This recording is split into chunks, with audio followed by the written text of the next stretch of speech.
Cari semua faktor sepunya kepada 120. Atau dengan ayat lain, cari semua nombor yang boleh dibahagi dengan 120. Sudah terang lagi bersuluh, semua nombor boleh dibahagi dengan 1. Jadi 120 sama dengan 1 darab 120. Tulis senarai faktor sepunya di sini. Jadi ini ialah senarai faktor sepunya kita. Kita sudah ada dua faktor sepunya. Bolehkah ia dibahagi dengan 1? Semua nombor boleh dibahagi dengan 1. Jadi 1 ialah faktor sepunya paling rendah. 1 ialah faktor sepunya terkecil. Dan 120 ialah faktor sepunya terbesar. Anda tidak boleh membahagi 120 dengan nombor yang lebih besar. 120 tidak boleh dibahagi dengan 121. Jadi faktor sepunya terbesar dalam senarai ialah 120. Mari cari yang lain. Adakah 120 boleh dibahagi dengan 2? 120 sama dengan 2 darab sesuatu. Anda tahu bahawa 120 ialah nombor genap. Kosong berada di tempat sah. Selagi 0, 2, 4, 6 atau 8 berada di tempat sah, ia adalah nombor genap dan boleh dibahagi dengan 2. Untuk mencari nombor apa yang didarab dengan 2, untuk mendapat 120, anda boleh katakan 12 darab 10 atau 2 darab 6 darab 10 atau 2 darab 60. Anda boleh bahagi ia kalau anda mahu. 120 bahagi 2. 2 dengan 1 tak boleh. 2 dengan 12 dapat 6. 6 darab 2 sama dengan 12. Tolak. Anda dapat kosong. Bawa turun kosong. 2 dengan kosong dapat kosong. Jadi tiada baki. Jadi 60. Kita ada dua faktor sepunya lagi di sini. Kita dapat faktor sepunya terendah seterusnya ialah 2 dan faktor sepunya kedua tertinggi ialah 60. Sekarang, mari cuba 3. Adakah 120 sama dengan 3 darab sesuatu? Mari kita cuba dan bahagi ia. Harap anda sudah tahu bagaimana untuk membahagi. Untuk pastikan jika nombor itu boleh dibahagi dengan 3, anda tambahkan angkanya dan pastikan jumlahnya boleh dibahagi dengan 3. Okey. Ambil 120. Mari saya buat di sini. 1 tambah 2 tambah 0 sama dengan 3. Dan 3 boleh dibahagi dengan 3. Jadi 120 boleh dibahagi dengan 3. Untuk pastikan nombor apa yang mesti didarab dengan 3, anda boleh bayangkan sendiri.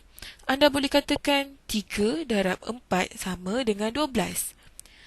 Mari saya tunjukkan bagaimana ia dilakukan. 12 bagi 3 dapat 4. 4 darab 3 sama dengan 12. Anda tolak, anda dapat kosong di sini, bawa turun kosong di sini. 0 bahagi 3 dapat 0. 0 darab 3 sama dengan 0. Tiada baki. Jadi ia didarab dengan 40. Anda boleh katakan yang ia sama dengan 12 darab 10. 12 bahagi 3 ialah 4. Tapi ini ialah 4 darab 10. Sebab anda ada 10. Mana-mana yang anda faham. Anda boleh abaikan kosong, bahagi dengan 3, anda dapat 4 dan letak semula kosong di situ.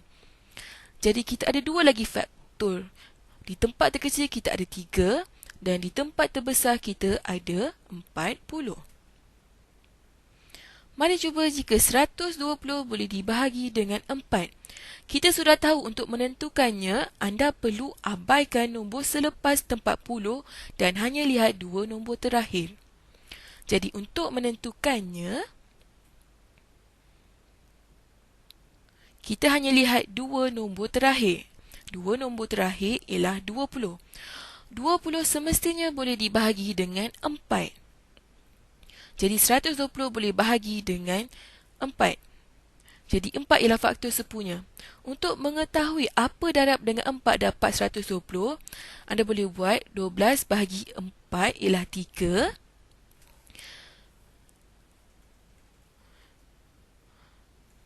4 darab 30 ialah 120, jadi 30 ialah faktor sepunya.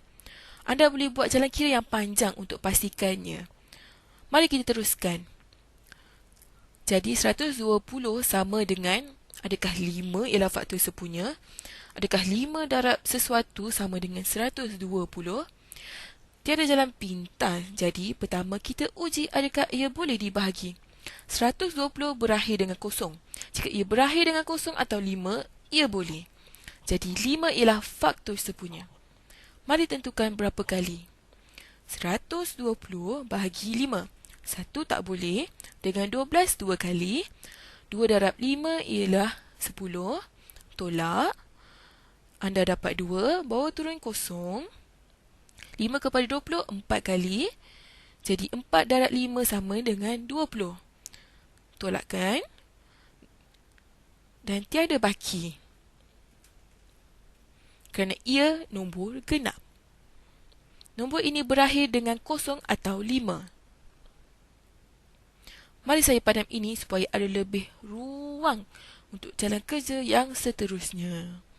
Jadi 5 darab 24 sama dengan 120. Jadi 5 dan 24 ialah faktor sepunya. Mari saya padam ini kerana kita ada banyak lagi faktor sepunya. Saya akan alihkan ini. Saya akan padam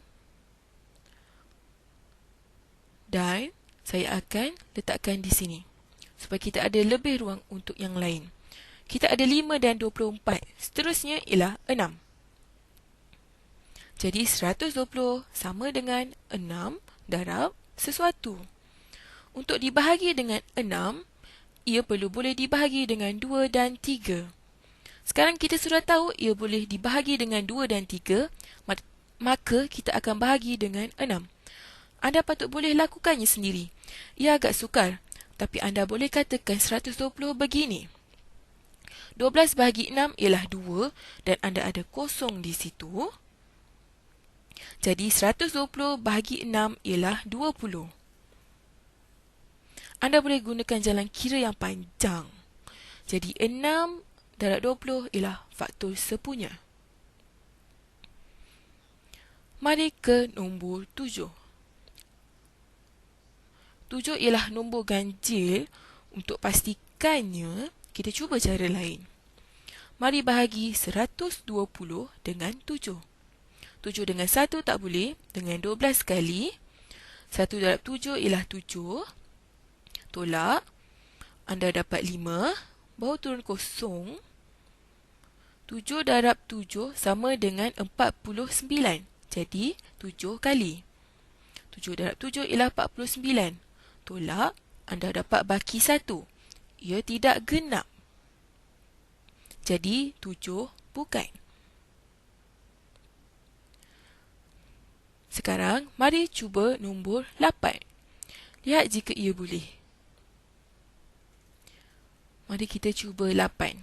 Saya lakukan proses yang sama. Mari bahagi 120 dengan 8.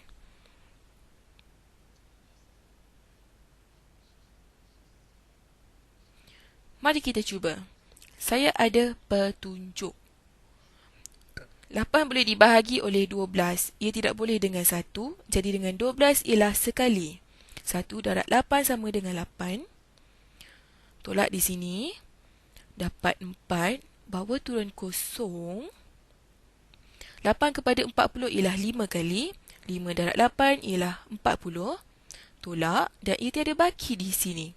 Jadi ia boleh. Mari saya padam ini. 120 sama dengan 8 darab 15. Mari tambahkan ia dalam faktor sepunya. Kita ada 8 dan 15.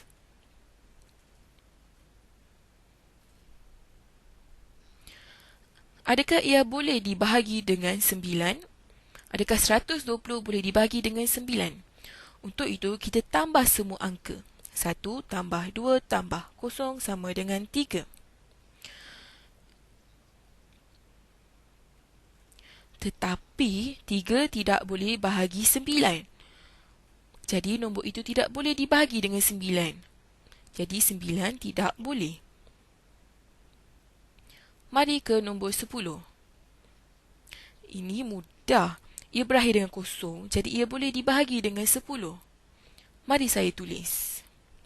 120 sama dengan 10 darab, ini sangat mudah, 10 darab 12. Ia adalah 120 sebenarnya. Mari tulis faktor itu, 10 dan 12. Dan kita ada satu nombor sahaja lagi. Kita ada 11. Tidak perlu lihat nombor selepas 11 kerana kita sudah selesai dengan 12. Dan kita melakukan turutan menurun sekarang. Dan kita dah penuhi ruang antaranya. Anda boleh 11. Kita boleh kira dengan jari jika anda mahu. 120 bagi 11. Jika anda pandai, anda tahu ini tidak akan menjadi. Tapi, biar saya tunjuk ke anda. 11 kepada 12 sekali. 1 darab 11 sama dengan 11. Tolak. Anda dapat bagi 1. Bawa turun 0. 11 kepada 10 ialah 0. Jadi 0. Dan anda dapat bagi 10. Jadi 120 bahagi dengan 11, anda dapat bagi 10. Jadi ia tidak genap. Kita sudah ada semua faktor sepunya. 1, 2, 3, 4, 5, 6, 8, 10, 12, 15, 20, 24, 30, 40, 60 dan 120. Kita sudah selesai.